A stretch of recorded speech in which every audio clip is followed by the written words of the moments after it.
नमस्कार दोस्तों, नव वर्ष 2023 की आप सबको नेशनल वॉच की तरफ से बहुत बहुत शुभकामनाएं, हार्दिक बधाई। दोस्तों, हम हाईकोर्ट लखनऊ के बाहर आज खड़े हैं और उत्तर प्रदेश में आबादी के अनुसार चिकित्सकों की जो कमी है उसको लेकर के, सरकारी डॉक्टर्स की क्या क्या प्रॉब्लम्स है उसको लेकर के, PMS retired officers welfare association के महामंत्री डॉक्टर आर के सैनी बता रहे हैं। साथ ही उन्होंने सरकार को कुछ हल भी सुझाए हैं जिससे चिकित्सकों की जो कमी है उत्तर प्रदेश में उसको पूरा किया जा सके। आइए बात करते हैं महामंत्री डॉक्टर आर के सैनी से। डॉक्टर साहब, सबसे पहले तो नव वर्ष 2023 की बहुत बहुत शुभकामनाएं, मंगलमय हो आपको।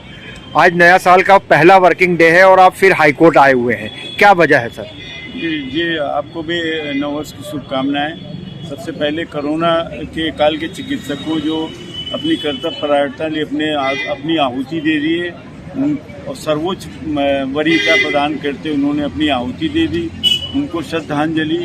जो निर्दोष चिकित्सक एनआरएचएम में थे उन्होंने सामाजिक छवि को न बर्दाश्त करने का आत्महत्या के लिए उनको श्रद्धांजलि देते हुए ये शुरू करते हैं। और साथ साथ स्वास्थ्य विभाग के महानिदेशक महोदयों जैसे Amar Singh Rathore, doctor YK. Sharma, doctor SP. Lota, doctor MR. Malik, doctor Pushpendra Pathak, doctor Vijay Lakshmi, doctor Sunil Srivastava, Renu Jadeja, doctor Badri Vishal, अन्य doctor Satyendra, doctor LD. Shukla, अन्य सभी महानिदेशक महोदय को नव वर्ष की शुभकामनाएँ देते हुए हम ये प्रकरण बताना चाहते हैं कि हमारे पीएमएस के जो नए L1, L2 के, L4 के, L3 के जो हमारे चिकित्सक हैं उनको नव वर्ष की शुभकामनाएं पहले मैं देना चाहता हूं कि नया वर्ष उनके लिए मंगल है, क्योंकि वो बहुत प्रतिकूल परिस्थिति में वो काम कर रहे हैं। दूसरा, आपने यह सवाल किया कि हम हाईकोर्ट क्यों आए हैं। 25 दिसंबर को हमने इसी संबंध में एक प्रेस वार्ता की थी कि हम अगर इन लोगों ने कोई सुनवाई नहीं की और किसी प्रकार कार्यक्रम नहीं किया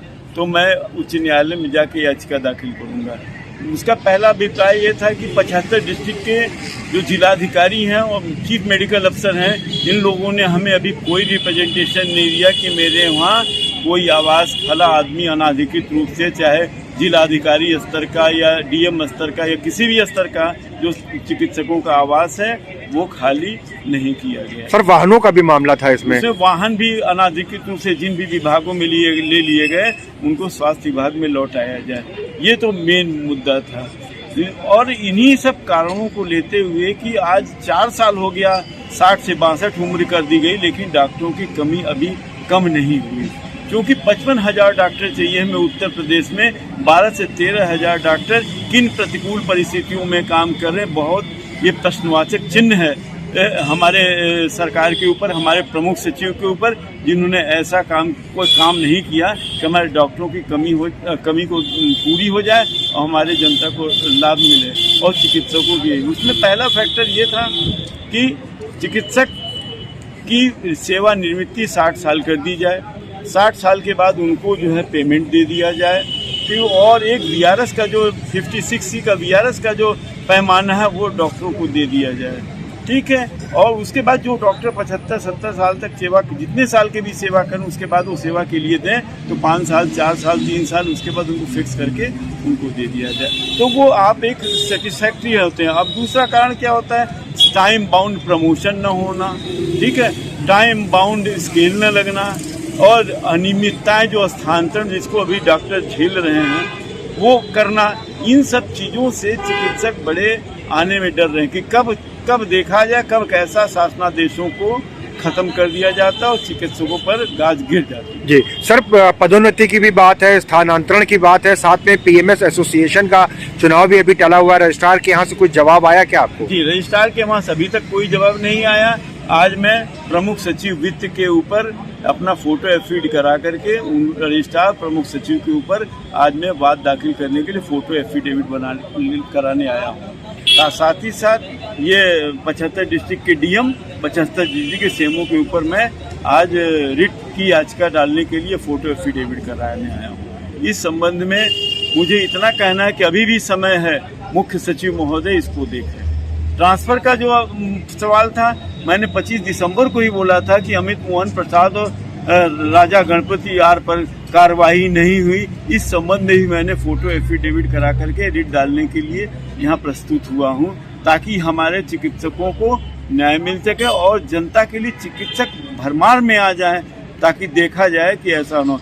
चौथा प्रकरण है कि पेंशन योजना, जो पेंशन योजना चिकित्सक, इससे काफ़ी चिकित्सक आ नहीं रहे हैं। ओल्ड एज में पेंशन ही एक सहारा होता है, जो एक प्रभावी कदम है। जो हमारा आगामी चुनाव आ रहा है एमपी का, उसमें एक प्रभावी कदम होगा। अभी आज मैंने पढ़ा है कि कुछ राज्यों में कर दिया गया, छत्तीसगढ़ में कर दिया गया है। तो ये बहुत प्रभावी कदम है कि चिकित्सकों के लिए उनकी पेंशन योजना का लागू कर देना है। ये बहुत अच्छी बात है। मैं माननीय मुख्यमंत्री योगी आदित्यनाथ जी से और श्री विजय पाठक जी से कहूँगा कि हमारी पुरानी पेंशन योजना को लागू कर दिया जाए, तथा जो प्रशासनिक स्तर का अतिक्रमण है हम लोगों के ऊपर, वह एकदम खत्म किया जाए। हमारे किसी शासन के अधिकारी को ही न लगा करके हमारे चिकित्सक, हमारे डायरेक्टर, हमारे डीजी महोदय को ही लगा है। जो लोकल स्तर के जो डीएम हैं, लोकल स्तर के अधिकारी हैं, वो लोग अनावश्यक तरीके से हमारे चिकित्सकों को परेशान करते हैं। ये प्रकरण है जिससे डॉक्टर आने से कतरा रहे हैं कि कब कौन सी गाज किस डॉक्टर के ऊपर गिर जाए, किन प्रतिकूल। और दूसरा मैं चाहता हूं, अगर बहुत अधिक योगी आदित्यनाथ जी महोदय अगर चाहते हैं तो हमारे एसडीएम, नायब तहसीलदार को एक ब्रिज कोर्स करवा दें और 4-4 महीने सारे एसएडी और पीएससी पर बैठा दिए जाएं, ताकि उनको ये पता चले यहाँ क्या स्थिति है, मैं कैसे हूँ। क्योंकि सीएससी लेवल पर स्पेशलिस्ट होते हैं, पीएससी एसएडी लेवल पर सामान्य डॉक्टर होते हैं, तो नायब तहसीलदार, एसडीएम और जो इस ग्रेड के अधिकारी हैं, जिनको पेटेंट 4 ही 5-6 दवाएं लिखनी हो, जाके वहाँ 3 महीने 4 महीने उनको ट्रेनिंग देके ब्रिज कोर्स करा के पीएससी एसएडी पर भेज दिया जाए, ताकि वो समस्याओं से जूझें। एक तो वो होगा, दूसरी बात हमारे डॉक्टरों की कमी भी कुछ पूरी होएगी, क्योंकि ब्रिज कोर्स कराने से एक फायदा होगा, इन लोगों को पढ़ाया जाए, मेडिकल के मूल तथ्य बताए जाए, जितने सर्दी जो झोला डॉक्टर काम करता है वो जाके पीएससी पर देखें, ताकि डॉक्टरों की कमी कुछ हद तक पूरी हो सके और उनको यह अनुमान हो सके कि डॉक्टर किन परिस्थितियों में कार्य कर रहे हैं। दूसरी बात, सन 2000 में एक जियो आया था, जिसमें क्रॉस चेकिंग का जियो था। नायब तहसीलदार, डीएम, एसडीएम अपने लेवल के अधिकारियों को, स्वास्थ्य विभाग के अधिकारियों को चेक करते हैं। ये स्वास्थ्य विभाग के अधिकारियों का थी कि डीएम के, एसडीएम, नायब तहसीलदार के कस्बे, पटवारी कहाँ है, उसको भी चेक करें। लेकिन हमारे चिकित्सक इतने चिकित्सा में तल्लीन रहते हैं, अपनी मानवता में तल्लीन रहते हैं कि वो ये सब शासनादेशों को देख नहीं पाते हैं, उनको ज्ञान नहीं हो पाता है। तो मेरा इसमें यह है कि ये सब चीज़ें माननीय ब्रजेश पाठक जी, माननीय योगी आदित्यनाथ जी देखें। और मेरा विशेष अनुरोध है, डॉक्टरों की जब तक कमी है तब तक एसडीएम, नायब तहसीलदार को 2-2 महीने 3-3 महीने ब्रिज कोर्स करा के पीएससी पर बैठा दिया जाए, और जो स्पेशलिस्ट डॉक्टर हैं, जो वास्तव में एमबीबीएस करके आए हैं, उनको सीएससी और डिस्ट्रिक्ट अस्पतालों में भेजा जाए, ताकि डॉक्टरों की तब तक इनको रखा जाए जब तक कि डॉक्टरों की कमी पूरी नहीं हो जाए।